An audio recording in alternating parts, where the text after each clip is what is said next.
Let's get the read on all of this. Reaction from Doug Collins, the Georgia Republican. The back and forth continues, Congressman. What do you make of it? Well, make of it is let's just all do our job. I mean, it's interesting that Governor Cuomo was wanting to cite the president and lecture the president on the Constitution, and that the colonies developed the federal government while also giving over power to the federal government to actually help in this. What I found sort of amazing in that commentary is at one moment he was talking about how good the states were doing and how they were responding to the federal, but yet on this very second hand, how much they need the federal response, which the president has provided. I think at the bottom line, at the end of the day, it's about people. It's about getting resources where need be. It's about the president had put into action and states have put into action flattening the curve. So you don't need that bed space issues. But one thing that was very disturbing is the constant class bickering that he was going into with big companies and big things, and the president was rewarding friends. But yet at the very same time, we're sitting right now in Congress with a paycheck protection program to help these small businesses, in which $6.7 billion has been put into Georgia, 15 million jobs saved, and yet we can't get the Democrats in Congress to come back and just fund that part. He wants money for the states. I don't disagree with him. My state needs money. Other states need money. But if there's money still in the CARES Act for states, and we can come back and fill it. Let's fill priorities at the first instead of griping about our own needs first. And that's the only problem that I have with Governor Cuomo is we will take care of the states and the localities, but we also have a portion that has already run out. Why block that money and complain about something that's not run out yet?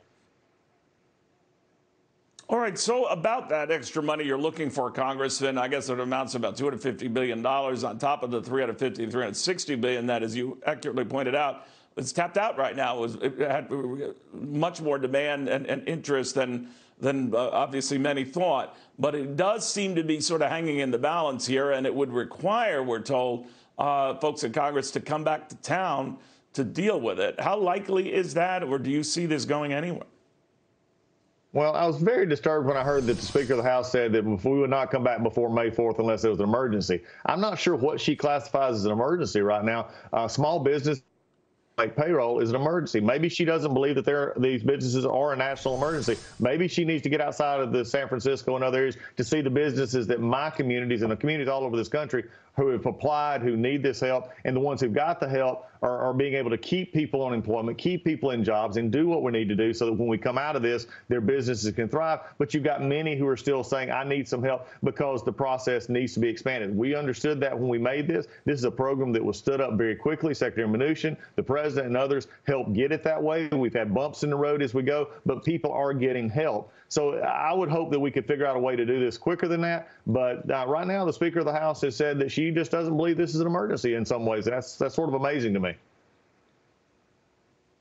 You know, this issue has come up before, Congressman, about governors chafing at the president, saying he doesn't feel their appreciation very much. Hasn't stopped him from helping them, but he does raise that a great deal, that they're not appreciative. Governor Cuomo said, why don't you just do your job and leave it at that? That's what is required of a president. What did you make of his reaction to that?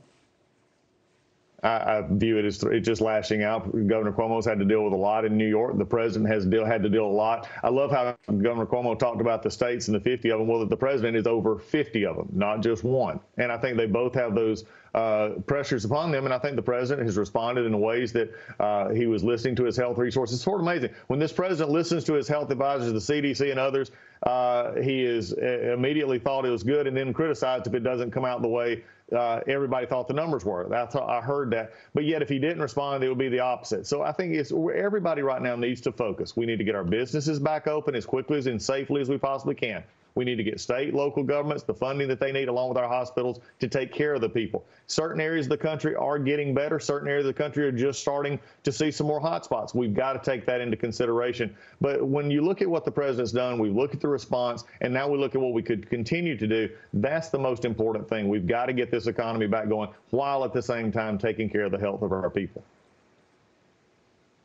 Congressman, you've been very, very patient, so I don't have an update on how things are going in Georgia, if you'll forgive me, but I would be curious what you make of the president's plan. It's a three-phase plan that if you think of these states that are delaying implementing anything until at least, May 15th, and I think with each phase of the president's plan, it's a 14-day period before you go from phase one with the initial opening of restaurants and theaters, obviously with spacing provisions and distancing provisions in effect. then phase two with potentially some schools and other larger places opening up. I think you can see what I'm getting at here, that this could be into June or July until all of those phases are implemented, ideally. Do you worry that the economic return you want to see, obviously people want that too when balancing with the medical issues, do you worry that it is pushing back that economic, that so-called V-shaped return that the president wants to see and a lot of people want to see? Yeah, there is some concern about that. But the one thing I do believe that the president has always done in this crisis is he's responded to the information as it happens. And that's been a fluid situation. So there has been things that they would first take out. We'd find out we didn't need it. He would switch gears. He would help in different ways. And I think the task force that the president is set up will do that. And if this needs to be adjusted, I think due to what the evidence is on the ground, you'll see that. Here in Georgia, I think you'll see the governor here has reacted to more the middle of May. Our schools are shut down for the rest of this school year, looking to get back in the fall. So it will depend on each state and how they're adapting. And even I will have to agree with one thing Governor Cuomo said. Some states have not been affected as others have. They'll be able to open up sooner. And I think the guidelines are just that. They're guidelines. We'll see how they operate and allow the government and the federal government to work together. Congressman, thank you very, very much. Be well, be safe. Doug Collins, also running for Senate in the state of Georgia.